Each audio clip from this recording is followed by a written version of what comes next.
Hi, welcome back to Embrace of Madness. This is Madeline. This is a podcast where hopefully I've plugged in the microphone today. I'm just kidding.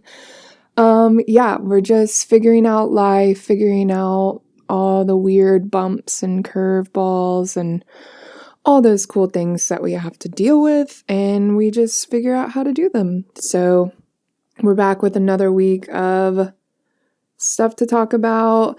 Last week we talked about self-doubt and kind of how big of a role that's played in my life, and I'm kind of tired of it. And so just kind of ways to explore self-doubt and how you can overcome and be who you really want to be without holding yourself back.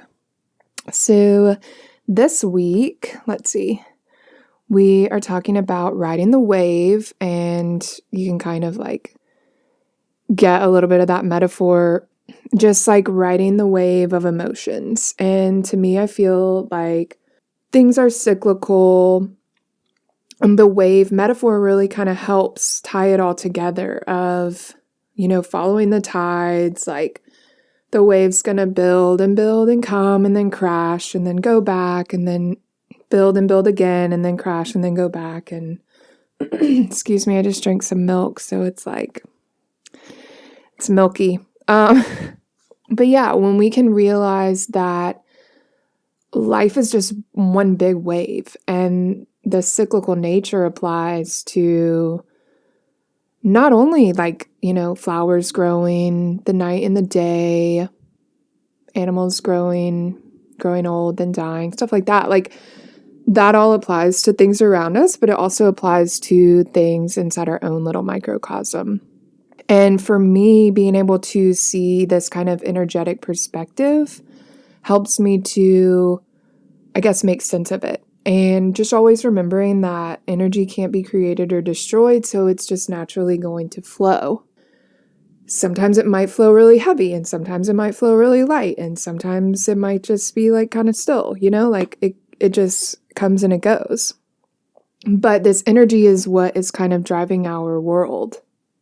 But hopefully by looking at this metaphor for emotions and kind of just being able to understand it in this way can help you kind of understand your own cycle and how emotion works in your life, and how when we can better understand these, process these, we can almost begin to forecast it, kind of like a hurricane. When you can, oh look, these are the conditions, it's building, and then we can assume that over the course of time it will fade and stuff like that. So really just kind of allowing nature to parallel what's going on in our heads or our lives or whatever. So yeah, we're going to talk about all of that and ways in which you can learn how to surf the wave. And I'll get into it in a bit, but I actually found I make sense of it by saying ride the wave, but it's called emotional regulation, and that's kind of the whole journey of how we can navigate our personal emotions. And we know just from being humans that there's this huge spectrum of ranging from super angry, super pissed off, guilty, ashamed, scared, stuff like that. But then there's also the other side of the spectrum, super happy and stoked and giggly and joyous and elated and just all these really intense positive emotions. And then there's some in the middle, just chill, hanging. I think the kids are calling it bullying these days, but that's something else. I don't know. But yeah, so we all understand this spectrum of human emotion. And we're going to have certain things that happen in our lives that are going to potentially trigger really intense emotions or not trigger really intense emotions. But those emotions are going to be there. And I think that instead of kind of letting one get too extreme or too one-sided, it's important for us to kind of learn to adapt and just, I don't know, go with the flow. And I say I don't know a lot. I don't know why I do that. Like I was saying earlier, life's nothing but just a series of waves. Coming over, washing away, back again. Just a whole entire cycle. When you can go back to the energy metaphor, if you're going to live in one side of the spectrum all the time, that's just like a lot. Like, kind of reminds me of like being like manic depressive. Like, there's just like a lot of energy being really manic and a lot of energy being really like depressed. And so when we are always constantly living in these energetic states, then we're not really going to have any energy for the rest of, life. And so we're going to be tired and sluggish all the time. And so it's important to kind of address when and where you're spending energy and what you're spending your energy on, and kind of weighing the pros and cons. Is this a beneficial energy expenditure for me? Another time when regulating your emotions might be helpful is when we do things that kind of make the situation worse or prolong these emotions, like suppressing them, not really identifying them or listening to them. And so if we're not regulating healthily, then we could just be creating a lot of anxiety and tension in our bodies. And so that's when it's kind of important to recognize your wave and recognize where you are at emotionally at all times. And when I was doing my research, I found this thing. So there's like the ride the wave metaphor. Well, there's also something that like coaches and therapists use called emotion surfing. And so I thought that was funny. But I mean, their whole kind of thing is like acknowledging that these waves aren't going anywhere and they're always going to be here. But you can become like a master of the wave and a better surfer by just being super open to whatever experience you're having and kind of just staying present throughout that moment. And I think they're probably specifically talking about emotional triggers, which that could be another important time when it's necessary to regulate our emotions, when something that we feel like we can't handle overcomes us. But it's important for us to remember that we do have the strength and whatever we need to in our hearts to be able to get through whatever's happening. And so a couple of questions that they ask their clients when they're going through this emotion surfing is, well, what do you notice in your body? What objectively, how can you describe the sensation that you're feeling? What are some feelings that go with that sensation? And what thoughts are you having? Are you able to notice your thoughts? Are you able to let them go? Are you clinging to your thoughts? Where are you on the wave? If we were to look at a wave as like a diagram and pinpoint certain emotional points with certain points on the wave, where are you in the path? Are you at the beginning? Are you at the part where it's rocky and it's building? Are you at the release where it's crashing? Are you feeling really emotional? Are you not feeling emotional at all? Do you have any urges? Does that emotion make you feel like a certain type of way? And are you able to objectively acknowledge what's going on and stuff like that? So really just kind of helping you to identify what's happening in your body, physical sensation, emotional sensations, and stuff like that. And being able to surf a really intense wave will help you build confidence and trust within yourself and kind of look at this experience as, okay, well, that was really intense and that was really tough, but I stayed present and open and I made it. And now I can get through all these waves like I'm a pro. But sometimes it's going to be hard to just, oh yeah, I know what I'm doing. I can do this. I can ride the wave. Like, sick, bro. It's not like always that black and white of, yeah, I got this. And so for me, emotion has just been a huge, huge, huge, huge part of my life. And yeah, I'm a Pisces, but I still feel like, I don't know, just I've always been so sensitive and so just really feely and almost, not even almost, like it's literally been to the point where my, I don't have any like boundaries. And so I'm allowing myself to just absorb all of these emotions all over the place, whether they're good, bad, yucky, fun, like any emotion that someone's expressing. I have to work really, really, really hard at not letting that go into my experience and then kind of just like absorbing their emotion and becoming that. And sometimes when you're not expecting to get splashed with a wave, it's just really intense. And that's been my whole entire life. And I just like, I haven't been able to draw the line between this is an emotion and this is an objective fact. And so sometimes how I'm feeling is how the situation is. So like if I'm really sad or if I am feeling really ashamed, then that creates my whole experience. And it's sometimes hard for me to talk myself out of like, no, that's not what's happening. You're just hurting right now or something like that. And at that point, it's really hard to regulate it because if you can't even like have the right glasses on to tell what's going on, then how are you even supposed to regulate your own emotions?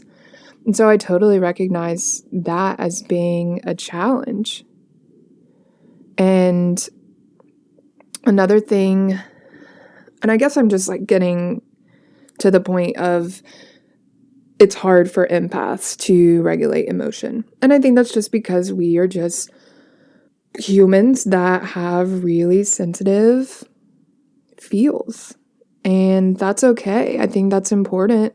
And I think I don't want to let go of my feels, but I do want to get a better grasp on not letting my feels get out of control. And so that's just kind of been what I've been working on lately. Just trying to write it out, trust that I've got this, and let things kind of settle. But it does get really hard, and especially just being really sensitive and having to remind myself, like, just because you feel that way doesn't mean that's like what's actually happening. And yeah, it kind of helps me like psych myself out or like not psych myself out. It just helps me get control. Because sometimes I'll just be like, oh my God, that person hates me, or they looked at me weird and now my life's over. And it's hard to like stop that in its tracks. But when you can like do those things like with the emotional surfing that we just talked about and really just like take an objective stance on what's going on. And then you can tell yourself, okay, well, this is happening and you're feeling this way, but it's okay. So yeah, empaths, it's okay. It's going to be hard to regulate sometimes, but we're going to talk later about things you can do. So stay tuned for that. I feel like another way that it would be hard to regulate your emotions is when you're out of balance. And next week's episode, I'm going to talk about balance and kind of what that role in our lives is, should be, could be, you know. But I think what really related it to this topic was when I was researching, Maslow's hierarchy of needs came up. And if you haven't seen that before, it's like this really cool pyramid graphic. And he's got it broken down into 5 different levels of human needs. And he theorized that there's certain levels of needs that must be met in order to motivate humans for, I guess, like their higher purpose. And so he starts the triangle pyramid at physiological needs. So these are like your needs air, water, food, shelter, sleep, clothing, reproduction, all those like basic animal needs that we need just to be safe in our existence. And so after that becomes safety needs. And this includes personal security, kind of like that security surrounding your employment and work, resources, health, property. The third tier is love and belonging. And that includes friendship, intimacy, family, sense of connection, followed by esteem. And that includes respect, self-esteem, status, recognition, strength, and freedom. And the last part of the pyramid, or the top, is self-actualization. And that's the desire to become the most that one can be. And he basically says, like, you can't really climb to the top until your bottom kind of foundational needs are met. And it makes sense. And I think what really stuck in my mind was how it was talking about it's sometimes hard because those fundamental needs aren't met. And so that's going to induce kind of a lower consciousness. And then that leads to fight or flight. And so where that kind of meets being difficult to regulate your emotions is if you're not taking care of your basic needs, then how are you supposed to have energy to do that? Does that make sense? And so it even says after that, like when you're living with that fight or flight in your mind, then your body is just like on a different level. Like your nervous system is like totally engaged, and your brain is literally like, we don't even have the energy to think about this right now. We're about to die, and that's all there is. Like, we just have to make sure we stay safe. And so when this fear is present, then we're not able to face challenges or solve problems effectively. And really just going back to that energetic way of looking at things is like your energy is way too focused on staying safe in this moment. And I guess it just made sense to me that understanding these hierarchy of needs and understanding like we need to be taking care of ourselves at the basic level of like making sure we're eating right, we're sleeping right, we're kind of nurtured and safe and stuff like that. Like, yeah, it's going to be hard to regulate your emotions if you don't have like a good grasp on those fundamental needs. And really just tying all that together, and just when you don't regulate your emotions and you're kind of flowy, then you're going through emotional suffering. And I feel like that's a whole reason that you would want to figure out how to regulate your emotions, is so that you can eliminate your suffering and eliminate all this unnecessary kind of thunderstormy energy in your life when it doesn't have to be there. And I think that is a big thing that I've learned, is just like these thunderstorms are creating like a lot of like yucky. And like there doesn't have to be lightning and thunder. And yeah, just like understanding our role in creating this suffering is a little intense. Yeah, I'll talk about that in a second. But yeah, just like living with fear, and just that's the goal, like not wanting to live in that fear and wanting to better regulate how much of this fear is in your life and how much you're letting it affect you. And then some more stuff that I found when I was researching was fear damages the brain's ability to receive and process information, and it impairs perception and intuition.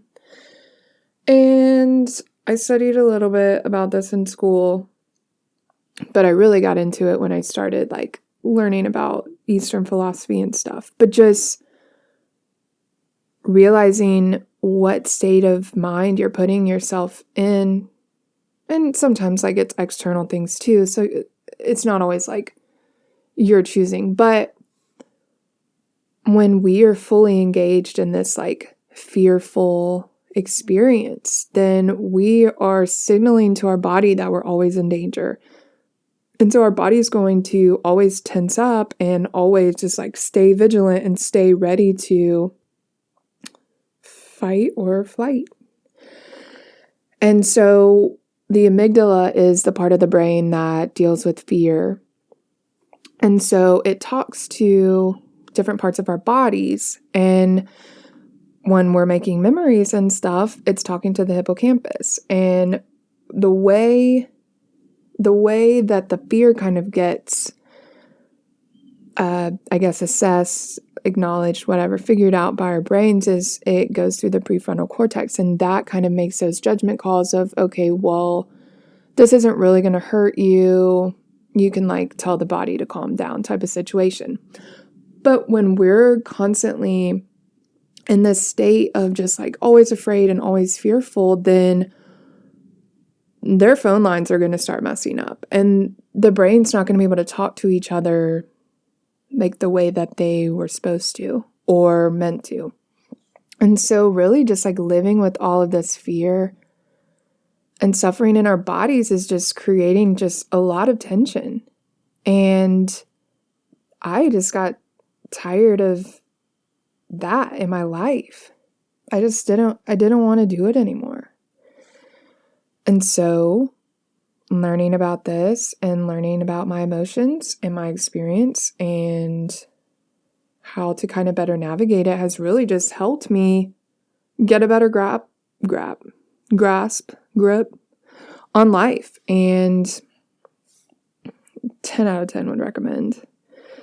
I also found this quote: overcoming fear also contains vital keys in becoming the director of our own lives, as well as leading us to achieve mental, emotional, and spiritual freedom, or a life without suffering. And I think that fear is kind of just like prevalent in our lives anyways. But I think that we have the power and the strength to overcome it.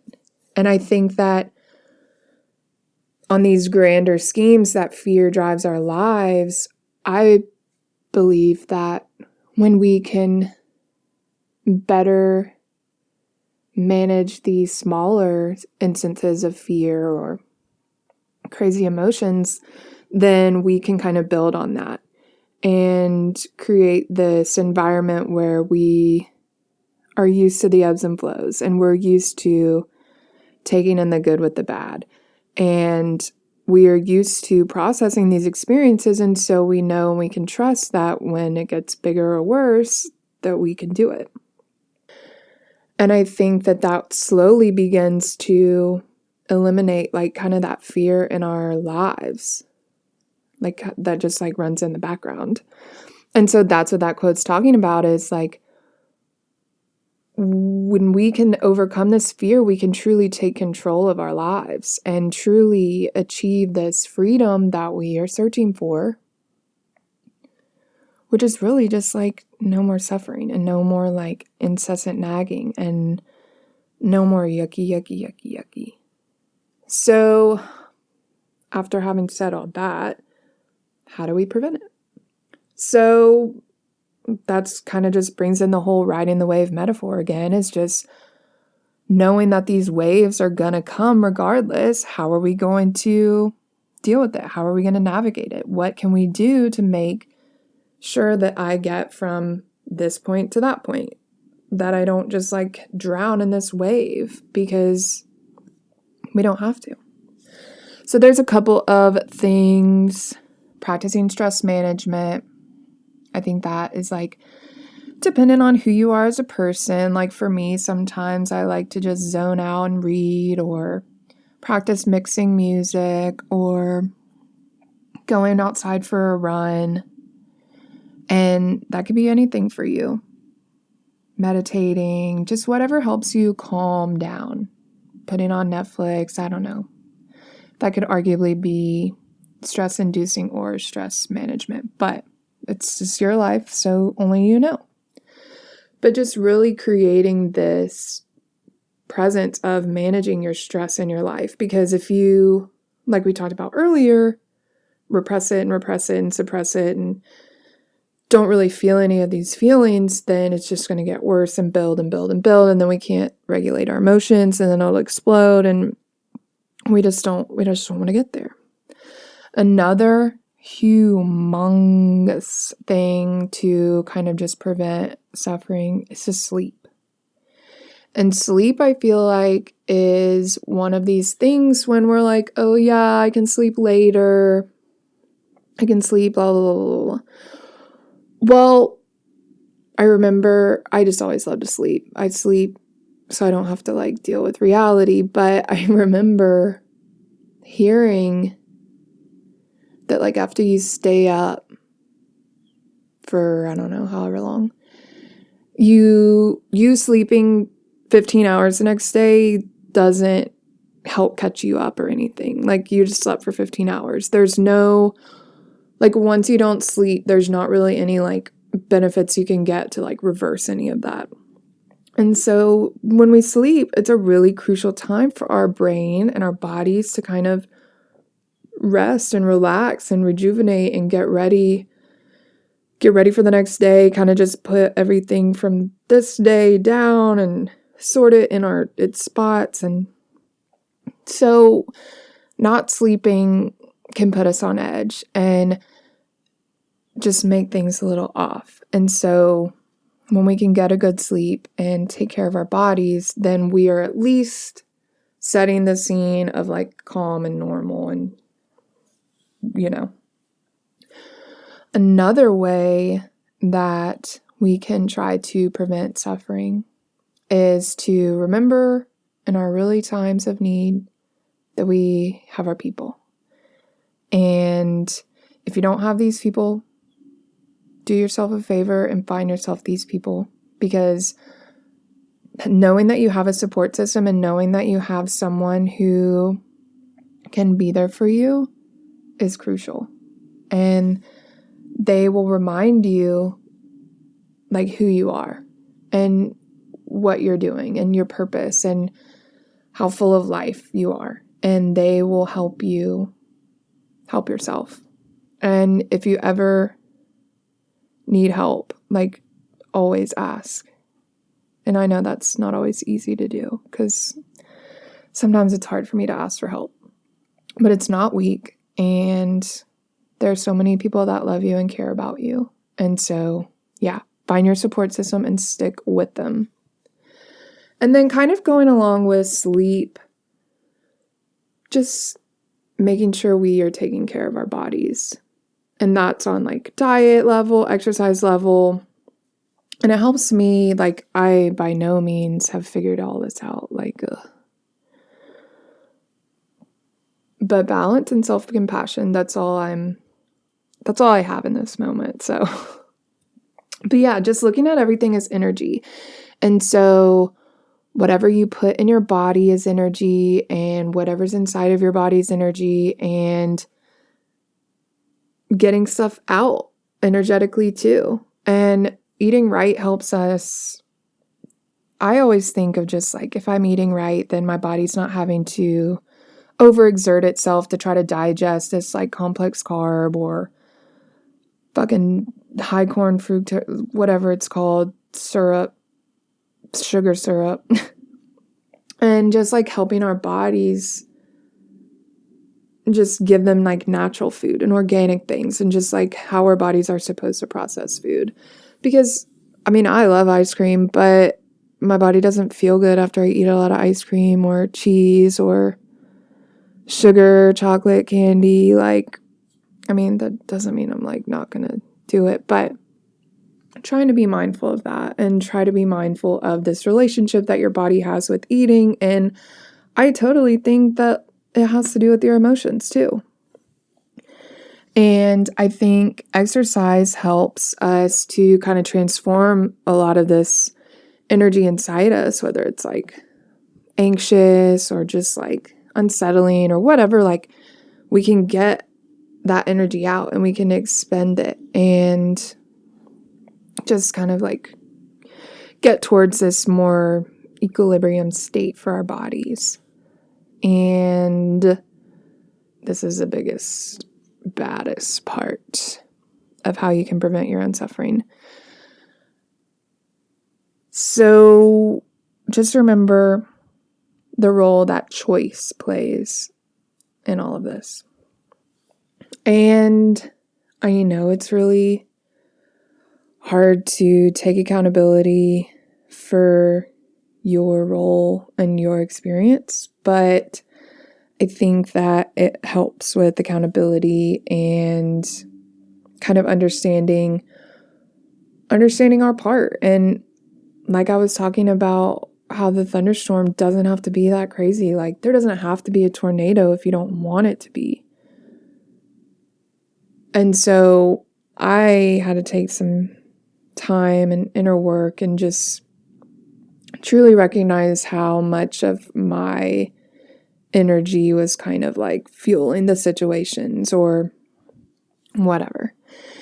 And so I think it's important to remember this visual of the wave and remember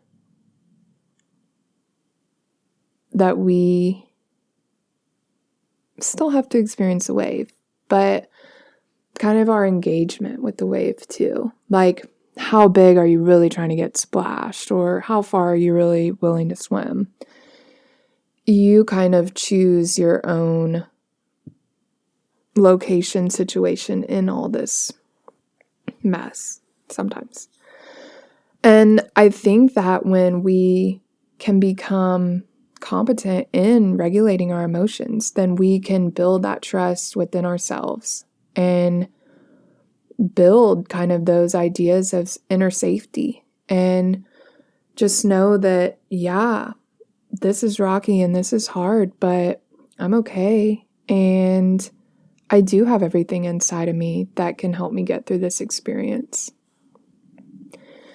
And I think a big thing for me to learn was that, yes, this emotional experience is happening, but I can choose to detach myself from it if I wanted to. And I'm still validating my emotions and my experience, but I'm also remembering that that's not who I am. And I am not fear. I am not sadness. I'm not anger. I am way bigger than that. And I'm just on another level. I'm just a human experiencing this emotion right now and just kind of putting it in that perspective. But yeah, this is a lot of information, and I didn't really realize how relevant it was to my experience right now, but it very much is. And that's a cool thing I figured out about doing these podcasts is like, yeah, I want to share these experiences with other people, but I think probably first and foremost, these are to help me work through my shit.